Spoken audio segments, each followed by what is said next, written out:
Hi friends, welcome back to my blogs. ಇವತ್ತಿನ ವಿಡಿಯೋದಲ್ಲಿ ಏನು ಸ್ಪೆಷಲ್ ಇದ್ದರೆ, ನಾನು ನಮ್ಮ ಅತ್ತೆ ಬಂದು ಅಂಜಿ ಬರಲಲ್ಲ ಸಾರಿ, ಇದು ತೆಂಗಿನ ಬರಲು ಉಳಿನ ಮನೆ ಕಸ ಬೇಕು ಇಲ್ಲ ಅಂತೇಳಿ ಇನ್ನೇನು ಒಳಗಡೆ ಏನು ಮಾಡೋದು ಅಂತೇಳಿ ನಾಷ್ಟಕ್ಕೆ ಟೊಮೆಟೊ ಸಾರು ಮತ್ತು ಅನ್ನ ಮಾಡಿದ್ದು ತಿನ್ಕೊಂಡು ಬಂದ್ವಿ. ಇಲ್ಲಿ ನೋಡಿ ನನ್ನ ಮಗಳು ಈ ಥರ ಕಿತಾಪತಿ ಮಾಡ್ತಿದ್ದಾಳೆ, ಲಾಸ್ಟಿಗೆ ಏನು ಮಾಡ್ಕೋತಾಳೆ ಅಂತ ನೀವೇ ನೋಡಿ. ಎಷ್ಟು ಹೇಳ್ಬಿಟ್ಟು ಅವ್ರ ಅಜ್ಜಿ ಅಲ್ಲಿ ಕೂತ್ಕೊಂಡು ಅದನ್ನ ಇದು ಮಾಡ್ತಾಯಿದ್ರು, ಕ್ಲೀನ್ ಮಾಡ್ತಾಯಿದ್ರು. ಆ ಚಾಕುನ ಇಟ್ಕೊಂಬಿಟ್ಟು ಅವಳು ಮಾಡ್ತಿದ್ಲು. ನಾನು ಹೋಗ್ಲಿ ಇಟ್ಕೊಂಡಿದ್ದಾಳಲ್ವ, ಯಾವಾಗೋ ಒಂದೊಂದ್ಸಲ ಇಟ್ಕೊತಾಳೆ ಅಂತ ಹೇಳ್ಬಿಟ್ಟು ಸುಮ್ಮನೆ ಆಗಿಬಿಟ್ಟೆ. ನಮ್ಮ ಬೆಕ್ಕು ನೋಡಿ ಇಲ್ಲಿ ಇನ್ನೊಂದಿದೆ ಇದೇ ಥರ. ಸೊ ನಾನು ಬೆಕ್ಕಿಗೆ ಈ ಥರ ಆಟ ಆಡಿಸ್ತಿದ್ದೆ. ಸೊ ಅದು ಏನು ಮಾಡಿಬಿಡ್ತು ಅಂದರೆ, ಅದು ಎದ್ರುಕೊಂಡು ಹೊರಡೋಗ್ತಿತ್ತು. ನಾವು ಚಿಕ್ಕ ಹುಡುಗರಲ್ಲಿ ಈ ಥರ ಮಾಡಿದರೆ ಸಾಕು, ಅದನ್ನ ಇಟ್ಕೊಳಕ್ಕೆ ಬರೋದು, ಆ ಥರ ಎಲ್ಲ ಮಾಡೋವು. ಇದಕ್ಕೆ ಆ ಥರ ಇನ್ನೂ ಅಭ್ಯಾಸ ಇಲ್ಲ. ನಾನು ಫಸ್ಟ್ ಟೈಮ್ ಅದನ್ನ ಈಗ ಈ ಥರ ಆಟಾಡ್ಸೋಕೆ ಬಂದಿದ್ದು. ಬಟ್ ಅದು ಎದ್ರುಕೊಂಡು ಹೊರಡೋಯ್ತು. ಅಷ್ಟರಲ್ಲಿ ನೋಡಿ ಇವಳೇನು ಪಜೀತಿ ಮಾಡ್ಕೊಂಡು ಹೆಂಗೆ ಓಡಾಡ್ತಿದ್ದಾಳೆ ಅಂತ. ಬಿಡು, ಹೋಯ್ತದಿರು ಹಂಗೋ ಹಿಂಗೋ ಮಾಡಿ ಆಮೇಲೆ ಸುಮ್ಮನೆ ಇರಿಸ್ದೆ. ಅದಾದಮೇಲೆ ಇದು ವೇಸ್ಟ್ ಎಲ್ಲ ಇತ್ತಲ್ವ, ಅದು ಕಡೆ ಬಿಸಾಕೋಣ ಅಂತ ಅಂದರು. ನೋಡಿ ಇನ್ನೊಂದು ಬಂದಿದೆ, ಇದು ಎರಡು ಜೊತೇಲಿ ತಂದಿರೋದು. ಅದೆಷ್ಟು ಚೆನ್ನಾಗಿ ಮುದ್ದು ಮಾಡ್ತಿದ್ದೆ, ಅದಕ್ಕೆ ಬಿಸಾಕೋಣ ಅಂತ ಹೋದರು. ಅವರಿಂದೇನೋ ಮತ್ತೆ ಹೋಗ್ತಿದ್ದಾಳೆ. ಅಂದರೆ ಒಂದು ಹತ್ರ ಇರಲ್ಲ ಅವಳು, ಎಲ್ಲಂದ್ರಲ್ಲಿ ಇದು ಬೆಕ್ಕುಗಳನ್ನ ಇಟ್ಕೊಂಡ್ಬಿಡುತ್ತೆ ಅಂತ ಹೇಳಿ ಅವು ಎಸ್ಕೇಪ್ ಆಗಿಬಿಡ್ತವೆ. ಅವಳು ಬಂದರೆ ಸಾಕು. ನೋಡಿ ಅದಾಗಲಿ ಒಂದು ಅವಳು ಬರ್ತಿದೆ ಈ ಕಡೆ, ಅವಳು ಬರ್ತಾ ಇದ್ದಾಳೆ ಅಂತ ಹೇಳಿ ಇನ್ನೊಂದನ್ನು ಓಡೋಗ್ತಿದೆ. ಅಷ್ಟು ಭಯ ಇಟ್ಬಿಟ್ಟಿದ್ದಾಳೆ ಅವಳಿಗೆ. ಅವ್ರಿಗೆ ನೋಡಿ ಅಲ್ಲಿ ಕಾಣಿಸ್ತಿದ್ಲು. ಅಷ್ಟರಲ್ಲಿ ನಾನು ಸ್ವಲ್ಪ ವೀಡಿಯೋ ಈ ಥರ ಟರ್ನ್ ಮಾಡಿಬಿಟ್ಟೆ. ನಾನು ಪ್ರತಿ ಸಲ ದೇವ್ರ ಫೋಟೋಗೆ ಹೂವು ಹಾಕ್ತೀನಲ್ವ, ನೋಡಿ ನಮ್ಮ ಈ ಗಿಡದವೇ ಚಿಟ್ಟೆ ಬಂದು ಅಲ್ಲಿರೋ ರಸನೆಲ್ಲ ತೊಗೊತಾ ಇತ್ತು. ಸೊ ಎಷ್ಟು ಚೆನ್ನಾಗಿತ್ತು ಅಂತ. ವೀಡಿಯೋದಲ್ಲಿ ಅಷ್ಟು ಕ್ಲಿಯರಾಗಿ ಬಂದಿಲ್ಲ ಅದು. ನೋಡಿ ಆರಿ ಇನ್ನೊಂದು ಕುತ್ಕೊಳ್ಳೋದು ಅದೇ ಥರ, ಅದೆಷ್ಟು ಚೆನ್ನಾಗಿ ಮಾಡ್ತಿದೆ ಅಂತ. ಮತ್ತು ಅಲ್ಲಿ ನಾವು ಇನ್ನೊಂದು ಆ ಕಡೆ ಸೈಡಲ್ಲಿ ಅಡ್ಲಿ ಗಿಡ ಹಾಕಿದ್ದೀವಿ, ಮತ್ತು ನೆಲ್ಲವರೆಕಾಯಿನೂ ಹಾಕಿದ್ದೀವಿ. ಅದಕ್ಕೆ ಅಪ್ಪ ಚಪ್ಪರ ಹಾಕಿದ್ರು. ನೋಡಿ ಸೌದೆ ಎಳ್ಕೊಂಡು ಬರ್ತಾ ಇದ್ದಾಳೆ. ಅದು ಸೈಡಲ್ಲಿ ಕಾಣಿಸುತ್ತೆ, ಅಲ್ಲಿ ಚಪ್ಪರ ಕಾಣಿಸ್ತೀಯಲ್ಲ ಅದೇನೆ, ಅದು ಚಪ್ಪರ ಹಾಕಿದ್ದಾರೆ ಈಗ. ಹಾಯ್ ಫ್ರೆಂಡ್ಸ್, ನಾನು ಮತ್ತೆ ಮಧ್ಯಾಹ್ನದಿಂದ ಬ್ಲೌಸ್ ಸ್ಟಾರ್ಟ್ ಮಾಡ್ತಾಯಿದ್ದೀನಿ. ಮಧ್ಯಾಹ್ನ ಅಲ್ಲ ಸಾರಿ, ಸಂಜೆ ಆಗಿಬಿಟ್ಟಿದೆ. ಇನ್ನೇನು 5 o'clock ಆಗ್ತಾ ಬಂತು. ದಾನ್ವಿಗೆ ಸ್ನಾನ ಮಾಡಿಸಿ ಮಲಗಿಸ್ಬಿಟ್ಟಿದೆ ಊಟ ತಿನ್ನಿಸಿ. ಅವಳಿಗೆ ಎದ್ದು ಅವ್ರ ಅಜ್ಜಿ ತಾತ ಜೊತೆ ಹೋದ್ಲು. ಕೆಳಗಡೆ ಉಳಿನ ಕೆಲಸ ಮಾಡ್ತಾರೆ, ಸೊಪ್ಪೇನು ಹೋಗ್ತಾಯಿದ್ದಾರೆ, ಅಲ್ಲಿಗೆ ಹೋದ್ಲು. ನಾನು ಇವತ್ತು ನೋಡಿದ್ರಲ್ಲ ಅವಳು ಕೈ ಕುಯ್ಕೊಂಡು ಎಷ್ಟು ರಂಪ ಮಾಡಿದ್ಲು ಅಂತ. ಆ ಥರ ನೈಫ್ಸ್ ಎಲ್ಲ ನಾನು ಅವಳ ಕೈಗೆ ಮುಟ್ಟೋಕ್ಕೂ ಕೊಡೋಲ್ಲ. ಅವ್ರ ಅಜ್ಜಿ ಏನಾದರೂ ಸ್ವಲ್ಪ ಆಟ ಮಾಡಿದ್ರು ಕೊಟ್ಬಿಡ್ತಾರೆ. ಅವಳು ಒಂಚೂರು ಹತ್ರೂ ಅವ್ರಿಗೆ ಅದೇನೋ ತಗೊಳ್ಳಿ ಅಂತ ಕೊಟ್ಬಿಡ್ತಾರೆ. ಹಂಗಾಗಿ ಅವಳು ಸುಮ್ಮನೆ ಇಟ್ಕೊಂಡು ಆಟಾಡ್ತಿಲ್ಲ. ಅದೆಲ್ಲಿ ಯಾವಾಗ ಕುಯ್ಕೊಂಡ್ಲು ಗೊತ್ತಿಲ್ಲ. ಸ್ವಲ್ಪ ಪಾಪ ರಕ್ತ ಸ್ವಲ್ಪ ಜೋರಾಗೆ ಬಂತು. ನಾನು ಅದೆಲ್ಲ ಆದಮೇಲೆ ವೀಡಿಯೋ ಮಾಡಿದ್ದು. ಆಮೇಲೆ ತಪ್ಪು ತಿಳ್ಕೊಬೇಡಿ ನೋಡಿ, ವೀಡಿಯೋ ಮಾಡೋದು ಹೆಚ್ಚು ಗಾಯ ಆಗಿದ್ರು ಅಂತ. ಇನ್ನೇನು ವರಮಹಾಲಕ್ಷ್ಮಿ ಹಬ್ಬ ಬತ್ತಲ್ವ, ವರಮಹಾಲಕ್ಷ್ಮಿ ಹಬ್ಬಕ್ಕೆ ಸೀರೆ ತೊಗೋಬೇಕು ಅಂತ ಮುಂಚೆಯಿಂದನೂ ಹೇಳ್ತಿದ್ದೆ. ವರಮಹಾಲಕ್ಷ್ಮಿಗೆ ಒಂದು ಚೆನ್ನಾಗಿರೋ ಸೀರೆ ತೊಗೊಂಡು, ಅಥವಾ ಯಾವುದಾದ್ರೂ ಮದುವೆಗೋ ಫಂಕ್ಷನ್ಗೋ ನಾನು ಅದನ್ನು ಸ್ಟಿಚ್ ಮಾಡಿಸ್ಕೊತೀನಿ ಅಂತೇಳಿ. ಮನೆಯವ್ರು ಏನು ಮಾಡಿದ್ದಾರೆ ಅಂದರೆ, ಯಾರೋ ಏರ್ಪೋರ್ಟ್ ರೋಡು ಅಥವಾ ಗೊತ್ತಿಲ್ಲ, ಸಮಥಿಂಗ್ ಬೆಂಗಳೂರಲ್ಲಿ ಏರ್ಪೋರ್ಟ್ ರೋಡ್ ಅಂತ ಹೇಳಿದ ನೆನಪು. ಯಾಕೆ ಅಂದರೆ ಆಗಲೇ 2 months ಏನೋ ಆಗಿದೆ ಈ ಸೀರೆಗಳು ತಂದು. ನನಗೊಂದು ಅಂತೇಳಿ ಅಮ್ಮನಿಗೊಂದು ಅಂತೇಳಿ ತಂದಿದ್ದಾರೆ. ನಾವು ಮನೇಲಿ ಸ್ವಲ್ಪ ಒಂದು ದಿನ ಕಳಸ ಇದ್ದಕ್ಕಿದ್ದಂಗೆ ಬಿದ್ದೋಯ್ತು. ಆವಾಗ ಮನೆ ದೇವ್ರಿಗೆ ಹೋಗೋಣ ಅಂತ ಅಂದ್ಕೊಂಡ್ವಿ. ಸೊ ಅದು ಇನ್ನೂ ಪ್ಲ್ಯಾನ್ ಹಾಗೇ ಇಲ್ಲ, ಅದು ಯಾಕೋ ಅಂದ್ಕೊಂಡಿದ್ದಷ್ಟೇ ಹೋಗೋಕ್ಕೆ ಆಗ್ತಿಲ್ಲ. ಮನೆ ದೇವ್ರಿಗೆ ನಾವು ಸೀರೆ ಇಟ್ಬಿಟ್ಟು, ಆ ಸೀರೆ ಅಲ್ಲೇ ಇಡಲ್ಲ, ನಾವು ವಾಪಸ್ ಎತ್ಕೊತೀವಿ. ನೀವು ಹಳೆ ವಿಡಿಯೋದಲ್ಲಿ ನೋಡಿದರೆ ಗೊತ್ತಿರುತ್ತೆ. ಅದಕ್ಕೆ ಮನೆ ದೇವ್ರಿಗೊಂದು ಲಕ್ಷ್ಮಿಗೊಂದು ಆಗುತ್ತೆ ಅಂತ ಹೇಳಿ, ಆಮೇಲೆ ಬೇಕಾದ್ರೆ ನಾವು ಒಂದೊಂದು ತೊಗೊಳ್ಳೋಣ ಅಂತೇಳಿ ಹಂಗೆ ಎತ್ತಿಟ್ಟಿದ್ದೆ. ಬಟ್ ನಂಗೆ ಅದೇನೋ ಗೊತ್ತಿಲ್ಲ, ಸೀರೆ ಅಷ್ಟು ಲೈಕ್ ಆಗ್ತಿಲ್ಲ.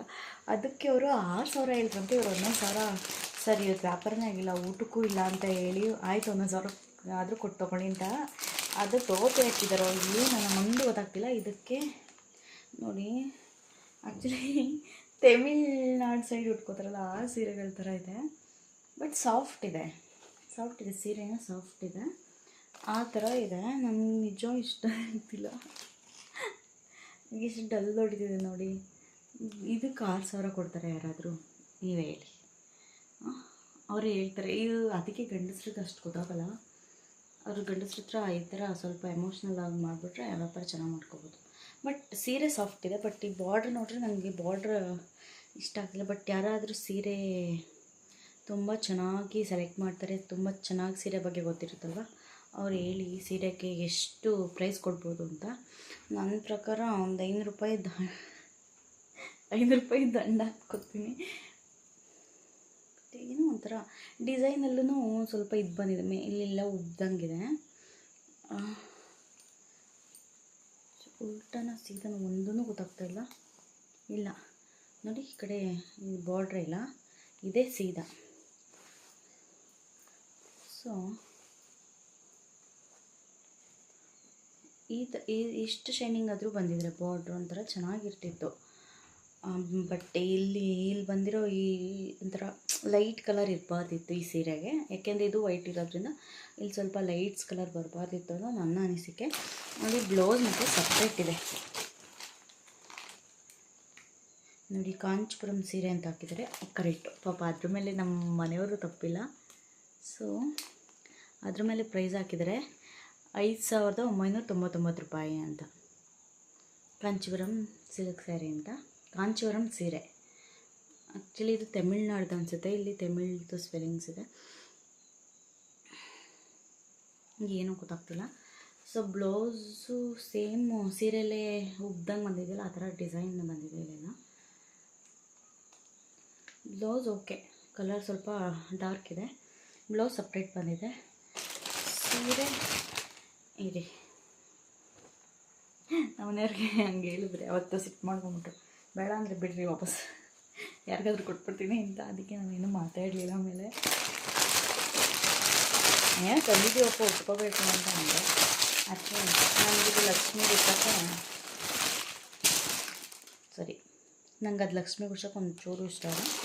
ಮತ್ತು ಇನ್ನೊಂದು ಇದು ಈ ಕಲರು, ಇದು ಅದಾದರೂ ಓಪನ್ ಮಾಡಿದ್ದೀನಿ ನೋಡೋಣ ಅಂತ. ಇದು ಓಪನ್ ಮಾಡಿದ್ದೀನಿ ನೋಡಿ, ಅವ್ರು ಹೆಂಗೆ ತಂದಿದ್ರು ಹಂಗೆ ಇದೆ, ಸೇಮ್ ಇದು ಅಷ್ಟೇ ಪ್ರೈಸು, ಅದೇ ಥರ. ಇದು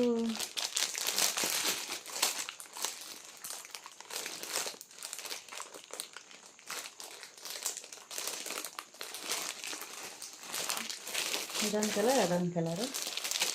ಸೊ ನೋಡಬೇಕು ಯಾವುದಾದ್ರು ತೊಗೊಳ್ಳಿ. ಬಟ್ ನನ್ನ ಹತ್ರ ಆಲ್ರೆಡಿ ಹೊಲಿಸ್ತಿರೋದೇ ಒಂದು 10 ಸೀರೆ, 10ಕ್ಕಿಂತ ಜಾಸ್ತಿ ಇದು. ಅವ್ರಿವ್ರು ಕೊಟ್ಟು ಇಲ್ಲ. ಈಗ ನನ್ನ ಶ್ರೀಮಂತಕ್ಕೆ ಬಂದಿದ್ದ ಸೀರೆಗಳನ್ನೇ, ಅದಾದಮೇಲೆ ನಾನು ಸೀರೆ ಅಂತ ಮುಂದೆ ಒಂದು ತೊಗೊಂಡಿದ್ದೆ, ಅದನ್ನು ಮನೆ ದೇವ್ರು ಕೊಡ್ಸೋಕ್ಕೆ ಅಂತಾನೆ.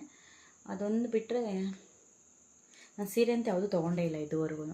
ಅದಕ್ಕೆ ಅಟ್ಲೀಸ್ಟ್ ನಾನು ಸೀರೆ ಶಾಪಿಂಗ್ ಮಾಡಿ ಎಷ್ಟೊಂದು ದಿನ ಆಗೋಯ್ತಲ್ವಾ, ವರಮಹಾಲಕ್ಷ್ಮಿ ಹಬ್ಬಕ್ಕೆ ಮಾಡಿಬಿಟ್ಟು ನಾನೇ ಹೊಲಿಸ್ಕೊಳ್ಳೋಣ ಅಂತಿದ್ದೆ. ಬಟ್ ಆದರೆ ಈಗ ಈ ಸೀರೆ ನನ್ನ ಮನಸ್ಸು ಒಪ್ತಿಲ್ಲ ಲಕ್ಷ್ಮೀ ದೇವ್ರು ಕೊಡ್ಸೋಕ್ಕೆ. ನೋಡೋಣ. ಮತ್ತು ಲಕ್ಷ್ಮೀ ದೇವ್ರು ಕೊಡ್ಸೋಕ್ಕೆ ಒಂದು ನಿಯಮ ಇರುತ್ತಲ್ವ, ಸ್ನಾನ ಮಾಡಿಕೊಂಡು ಮನೆಯೆಲ್ಲ ಒರೆಸ್ಬಿಟ್ಟು ಸ್ನಾನ ಮಾಡಿಕೊಂಡು ಅವತ್ತು ಹೋಗಿ ಸೀರೆ ತರಬೇಕಂತೆ. ನೋಡೋಣ ಅದು ಏನಾಗುತ್ತಾ, ಅಥವಾ ಇದನ್ನೇ ಉಡಿಸ್ತೀನ, ಅದು ಕ್ಲಾರಿಟಿಯಾಗಿ ಹೇಳೋಕ್ಕಾಗಲ್ಲ. ಇದೇ ಉಡಿಸ್ತೀನ ಅಥವಾ ಒಂದಿನ ಉಡ್ಸಿಂಗ್ ಬಿಚ್ಚಾಕೋದಕ್ಕೂ ಯಾಕೆ ಅಷ್ಟು ಖರ್ಚು ಮಾಡೋಕ್ಕೆ ಅನಿಸುತ್ತೆ. ಮತ್ತು ಲಕ್ಷ್ಮಿಗೆ ನನಗೆ ಖರ್ಚು ಮಾಡಲ್ವಾ ಅಂತನೂ ಅನಿಸುತ್ತೆ. ಸೊ ಇಷ್ಟು ಈ ಸೀರೆ ವೀಡಿಯೋ ಇದು ತಂದಿದ್ದು ನಿಜ ಒಂದು 2 months ಮೇಲೆ ಆಗಿತ್ತು. ನನಗೆ ತೋರಿಸೋದಾ ಬೇಡವಾ ಅಂತ ಹಂಗೆ ಬೀರೂಲೇ ಇದ್ದು. ಮತ್ತು ಇನ್ನೊಂದು ತೋರಿಸ್ಬೇಕು, ಇರಿ ಬಂದೆ ನೋಡಿ. ಇದೆ ಫ್ರೆಂಡ್ಸ್, ಇಷ್ಟು ಪುಟ್ಬಾಡ್ಲು ಇನ್ನೂ ಖಾಲಿ ಆಗಿಲ್ಲ, ತುಂಬ ಇದೆ. ಆ್ಯಕ್ಚುಲಿ ನನಗೆ ಇದು ಇದೆ ಅಂತಲೇ ನೆನಪಾಗಲ್ಲ ಪಿಂಪಲ್ಸ್ ಬಂದಾಗ. ಇದನ್ನು ಈ ಥರ ಕ್ಯಾಪ್ ತೆಗೆದ್ಬಿಟ್ಟು ಇದಕ್ಕೊಂದು ಇದು ಕೊಟ್ಟಿದ್ರು ಅವರೇನೆ. ಸೊ ಕಾಣಿಸ್ತಿದೆಯಾ, ಅದು ಹಿಂಗೆ ಹಾಕ್ಕೊಂಡ್ರೆ ಸಾಕು ಬರುತ್ತೆ ನೋಡಿ, ಹಿಂಗೆ ಚಲೋ ಹೋಗ್ಬಿಡುತ್ತೆ. ಇಲ್ಲಾದರೂ ಪಿಂಪಲ್ಸ್ ಆಗಿದ್ದರೆ ಇಟ್ಕೊಳ್ಳೋದು ಅಷ್ಟೇ. ಸ್ವಲ್ಪ ನೀಲಗಿರಿ ತೈಲ ಬರುತ್ತೆ ಗೊತ್ತಾ, ಸ್ಮೆಲ್ಲು. ನಾನು ಕಿವಿಯಿಂದ ಒಂದು ಅದಕ್ಕೆ ಹಚ್ಕೋತಾ ಇದ್ದೀನಿ.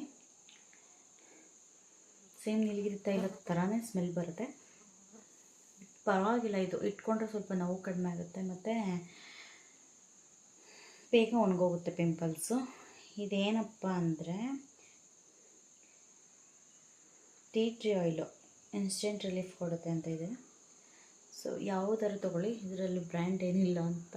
ಟೀ ಟ್ರೀ ಆಯಿಲು ಯಾವುದಾದ್ರೂ ಹಚ್ಕೋಬೋದು, ಒಟ್ಟಲ್ಲಿ ಎಲ್ಲ ಅದೇ ಥರ ವರ್ಕ್ ಆಗುತ್ತೆ. ಟೀ ಟ್ರೀ ಆಯಿಲ್ನ ಫೇಸಲ್ಲಿ ಪಿಂಪಲ್ಸ್ ಆಗಿರೋ, ಫೇಸಲ್ಲಿ ಅಂತಲ್ಲ ಬೆನ್ನಲ್ಲಿ ಎಷ್ಟೊಂದು ಜನಕ್ಕಾಗಿರುತ್ತೆ. ಪಾಪ ನಮ್ಮ ಮನೆಯವ್ರಿಗೆ ಬೆನ್ನಾಗಿದೆ, ಬಂದಾಗ ನೆನಪೇ ಆಗಲ್ಲ ಇದು ಹಚ್ಚೋಣ ಅಂದರೆ. ಈ ಸಲ ನೆನ್ಪು ಮಾಡ್ಕೊಂಡು ಹಚ್ಚಬೇಕು. ಪಾಪ ತುಂಬ ಆಗಿದೆ ಅವ್ರಿಗೆ. ಸೊ ಇವತ್ತಿನ ವೀಡಿಯೋ ನಿಮ್ಮೆಲ್ರಿಗೂ ಇಷ್ಟ ಆಗಿದೆ ಅಂತ ಭಾವಿಸ್ತಾ ನೆಕ್ಸ್ಟ್ ವೀಡಿಯೋದಲ್ಲಿ ಮತ್ತೆ ಸಿಗ್ತೀನಿ ಅಂತ ಹೇಳ್ತಾ ಇವತ್ತಿನ ವೀಡಿಯೋ ಒಂದು ಪುಟ್ಟ ಮಿನಿ ಬ್ಲಾಗ್ ಜೊತೆ ಎಂಡ್ ಮಾಡ್ತಾ ಅಷ್ಟೆ. Thank you so much.